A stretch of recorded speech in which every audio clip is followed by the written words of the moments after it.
Hello everyone, welcome to my channel CTET and KVS classes. Myself Mausami. तो आप सब कैसे हो? आई होप आप सभी लोग बहुत ही बढ़िया होंगे और आप लोग की तैयारी भी बहुत ही अच्छे से चल रही होगी।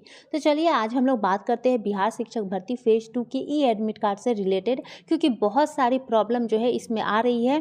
खास करके जो 6 to 8 में अप्लाई किए हैं उन्हें बहुत ही ज़्यादा प्रॉब्लम हो रही है। किस चीज़ से रिलेटेड? तो सब्जेक्ट कॉम्बिनेशन से रिलेटेड, क्योंकि जब उन्होंने फॉर्म फिल किया था, जब उन्होंने अप्लाई किया था तो सब्जेक्ट कॉम्बिनेशन वहाँ पे नहीं था, जिस कारण जो है आराम से बहुत सारे लोगों ने फॉर्म को फिल कर लिया। लेकिन अब जो है आपका एडमिट कार्ड निकालने से पहले आपको क्या करना पड़ रहा है? चयन करना पड़ रहा है सब्जेक्ट का। तो आपको क्या करना है, क्योंकि आपके ग्रेजुएशन में तो कॉम्बिनेशन था नहीं, और साथ ही कॉमर्स वाले जो है वो अब क्या करें, वो कौन से सब्जेक्ट जो है एडमिट कार्ड निकालने से पहले जो है उनका चयन करें। सभी चीज़ों के बारे में हम लोग बात करते हैं। तो सबसे पहले जो भी चैनल से नए जुड़े हैं वो लोग चैनल को सब्सक्राइब जरूर कर लीजिएगा, बेल आइकन दबा लीजिएगा ताकि आपको नोटिफिकेशन मिल सके। तो यहाँ पे देखिए, पहले वर्ग 6 से 8 और वर्ग 9 से 10 से संबंधित वैसे अभ्यर्थी जिन्होंने सामाजिक विज्ञान या विषय में चयन किया है यानी अप्लाई किया है, वे इतिहास, भूगोल, अर्थशास्त्र, राजनीति शास्त्र में से किसी दो विषय जिसमें एक विषय इतिहास या भूगोल का होना जो है वो अनिवार्य हो का चयन करके एडमिट कार्ड जो है उसका डाउनलोड करने से संबंधित जो है प्रक्रिया करेंगे। अब क्या है, जो 6 से 8 में और 9 से 10th में जिन्होंने भी अप्लाई किया है सोशल साइंस से, सामाजिक विज्ञान में से, उनके लिए जो है इतिहास, भूगोल, अर्थशास्त्र और राजनीति शास्त्र, इन सभी में से कोई दो विषय जिसमें से आपका इतिहास या भूगोल जो है वो अनिवार्य हो, यानी दोनों में से एक जो है वो आपको सिलेक्ट करना ही पड़ेगा।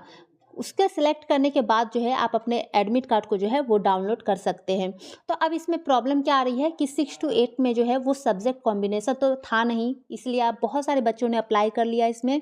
लेकिन अब इसमें यहाँ सब्जेक्ट को सिलेक्ट करने की बात कही जा रही है। तो क्या किया जाए?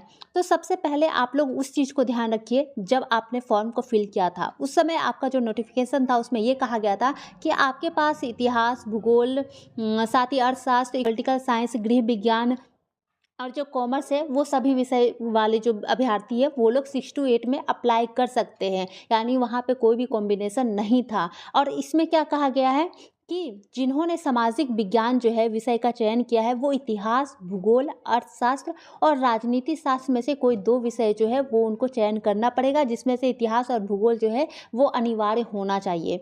यानी जब आपने अप्लाई किया उस समय तक आप लोग जो है एलिजिबल थे, यानी आप लोग अप्लाई कर सकते थे। और यहाँ पे जब आपको सब्जेक्ट से रिलेटेड बोल दिया गया है, इसका मतलब ये है कि आप लोग को इन सारे सब्जेक्ट में से दो सब्जेक्ट को ही चयन करना है, दो सब्जेक्ट को ही सिलेक्ट करना है, और उसी सब्जेक्ट से जो है आपके एग्ज़ाम में पूछे जाएंगे, या फिर आप जो है उसी सब्जेक्ट के जो है शिक्षक आगे बनने वाले हो।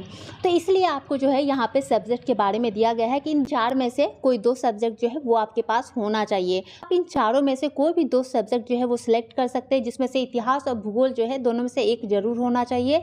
और ऐसा नहीं है अगर आपने ग्रेजुएशन में नहीं पढ़ा है, जैसे आप बहुत सारे लोगों ने ग्रेजुएशन में साइकोलॉजी पढ़ा है, पॉलिटिकल साइंस पढ़ा है, तो वो लोग क्या करें, तो वो लोग भी इसमें सेलेक्ट कर सकते हैं, लेकिन जो सब्जेक्ट दिया गया है उससे सेलेक्ट कीजिए। इससे आपका कोई इफेक्ट नहीं पड़ेगा जो आपका ग्रेजुएशन में पढ़ा है या फिर नहीं पढ़ा है। यहाँ पे आपको सिर्फ इतना ही समझना है कि आपको इतिहास, भूगोल, अर्थशास्त्र और राजनीति शास्त्र में से जो है दो सब्जेक्ट को आपको यहाँ पे चयन कर लेना है, जिसमें से इतिहास और भूगोल जो है कोई एक दोनों में से होना ही चाहिए। इसमें जो है आपकी ग्रेजुएशन से कोई फ़र्क नहीं पड़ता, आपने ग्रेजुएशन में वो सब्जेक्ट पढ़ा है या फिर नहीं पढ़ा है। और कॉमर्स वाले के लिए भी यही चीज़ है, आपको इतिहास, भूगोल दोनों में से कोई एक सब्जेक्ट को सिलेक्ट कीजिए, और साथ ही अर्थशास्त्र और राजनीति शास्त्र जो है कोई भी एक जो है आप सिलेक्ट कर सकते हो। चाहे तो आप इतिहास, भूगोल भी सिलेक्ट कर सकते हो, या फिर इतिहास, अर्थशास्त्र कर सकते हो, या इतिहास, राजनीति शास्त्र कर सकते हो, यानी कोई भी दो होना चाहिए आपका। और जो 9-10th वाले हैं, तो 9-10th वाले को कोई कन्फ्यूज़न नहीं होना चाहिए, क्योंकि आप लोगों ने पहले ही फॉर्म फिल करते समय ही अपने सब्जेक्ट को जो कॉम्बिनेशन है उनका चयन कर लिया है।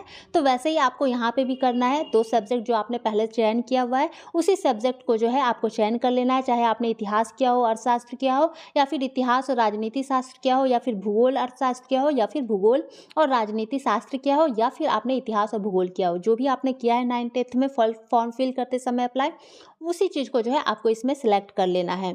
तो आई होप आप लोग को क्लियर हो गया होगा। तो ध्यान रखिएगा 6 to 8 वाले के लिए, अगर आपने ग्रेजुएशन में वो सब्जेक्ट नहीं पढ़ा है, अगर आपने साइकोलॉजी, पॉलिटिकल पढ़ा है या कोई भी सब्जेक्ट पढ़ा है, आपके इस कॉम्बिनेशन में से नहीं है वो सब्जेक्ट, तब भी आपको टेंशन की कोई बात नहीं है। आप आराम से इन चारों में से कोई 2 सब्जेक्ट को सिलेक्ट कर लीजिए, क्योंकि आपके एग्ज़ाम में वही 2 सब्जेक्ट से ही प्रश्न जो है वो पूछे जाएँगे। और साथ ही ये भी हो सकता है कि आगे जब आप लोग शिक्षक बनने वाले हो तो उसी सब 2 सब्जेक्ट के लिए जो है आप जो है शिक्षक भी बन सकते हो। कोई डाउट रह गई हो तो आप लोग कमेंट्स में ज़रूर बताइएगा। कोशिश की रहेगी कि आपके डाउट्स को क्लियर किया जाए। तो आज के लिए इतना ही। Thank you.